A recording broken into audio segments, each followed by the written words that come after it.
Hey everyone, Kyle Mike here from MLive.com, joined by Justin Rogers. We're back in Indianapolis from day 2 of the Combine. Today was receivers and quarterbacks primarily. What stood out to you, Justin, from day 2? Yeah, I didn't talk to a tight end either, let's be honest. No, I spent a lot of time on receivers. Still trying to find what makes perfect sense for the Lions. I mean, obviously, look at the top of the draft. You look at the guys like Treadwell and Coleman who could be there, and sure, they're obvious fits. I mean, they're extremely talented. They would immediately ease the loss of Calvin Johnson, assuming retirement there. But how much do you want to spend that resource on a wide receiver, given the much bigger needs, I think, in the trenches?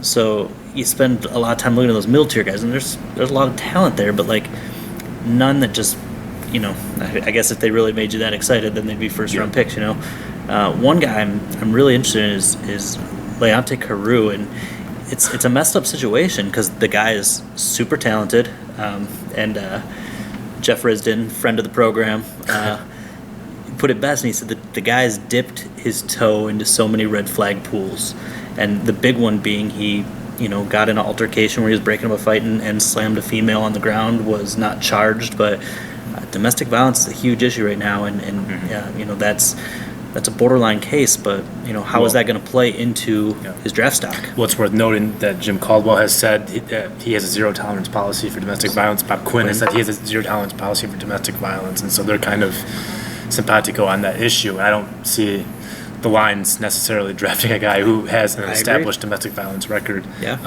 But at the top of the draft, I tend to agree with you. I think it would behoove the Lions to build in the trenches because they're especially weak in the trenches at this point. 16 makes a lot of sense, particularly on the defensive side. I think there's a ton of options for the Lions there. But if Laquan Treadwell drops to 60, if he's on the board, I mean, that's going to be a tough guy to pass on. And I'm not saying I would take him, but he's going to be a tough guy to pass on because he's easily the most talented receiver in this class.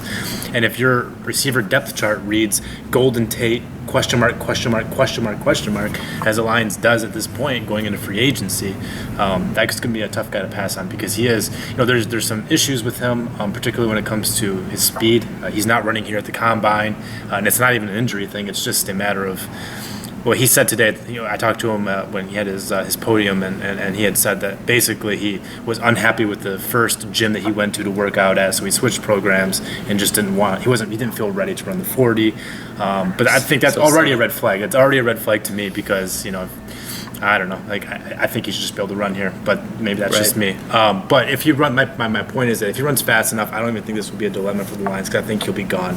But if he runs a little slow at the pro day for Ole Miss later in March, he could be there. And if he's there, it's going to be tough for the Lions to pass on because he has great speed, established SEC pedigree, talented guy.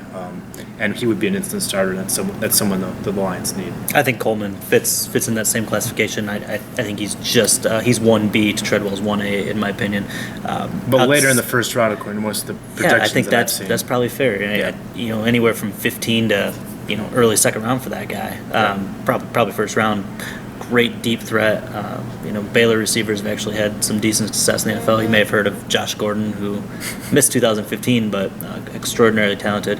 I think Coleman might end up being this class's best vertical threat. That could be. The Lions need. The problem for the Lions at receiver is that they're probably drafting too late for Treadwell, and probably drafting too early for any of the other guys to make sense. So if you're looking at someone that's not Treadwell or Treadwell's gone and you want a receiver in that first round, you're talking about a trade either sliding down in the first round or sliding up out of the subsequent rounds to get back into the first round to get a guy at the end of the first. Another name, just throw it out there, Josh Doctson from TCU, really talented kid, and it could be an option there later in the first or certainly early in the second. I spent a lot of time today on the quarterbacks, and we've talked about this already, Justin, but it's worth noting again as we go into the receiver drills and so forth, the throwing drills, because all these guys are throwing here, but the Lions are probably going to draft a quarterback. It's quite likely. It always depends on who's on the board and where you're at and so forth. But the Lions haven't taken one in 6 years since Stafford in 2009. Orlovsky's a free agent, and Bob Quinn comes from a program, the Patriots, who they drafted 6 quarterbacks during the Tom Brady era. in New England. Draft, a develop, lot of guys trade, draft again. Yeah, exactly. And there's a few guys I think that make sense for the Lions. The name that I keep hearing and that I like quite a bit is Kevin Hogan from Stanford. He's definitely a guy to watch when these guys are throwing, just to see where he's at. Because I think you're talking about. I think the best case scenario for the Lions is to draft a guy who can be the quarterback, can be the backup to Stafford for a couple of years, and then perhaps mature into something down the road that you can either swing in a trade or becomes the successor to Stafford. And in the interim, someone who's competent enough to come into a game and lead the team if something happens to Stafford. And from everything I hear, Hogan is the most NFL ready of those guys who is in the middle or later rounds. He's that far down because of his physical skill set.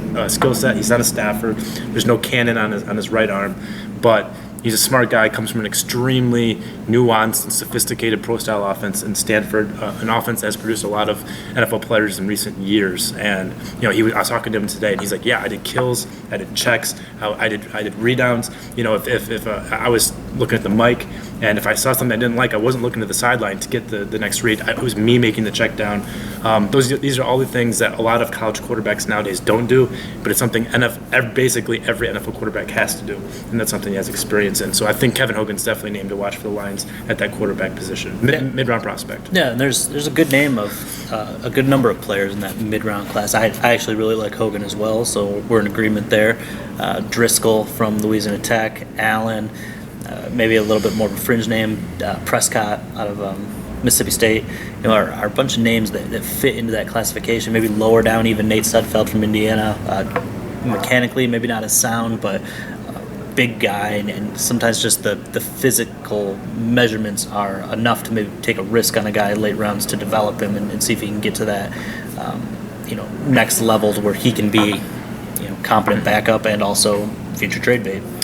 That's what we got from day 2. Day 3 is even more interesting, especially from a fan perspective, because they actually hit the field at Lucas Oil and start doing some of these drills. You'll see offensive linemen and you'll see specialists tomorrow, but you'll also see running backs, and that's going to be a real treat. I always love watching the 40-yard dashes from the running backs. And from a Lions perspective, that'll be interesting because they're looking at obviously offensive linemen, but maybe a tailback as well after the loss of Joyke Bell.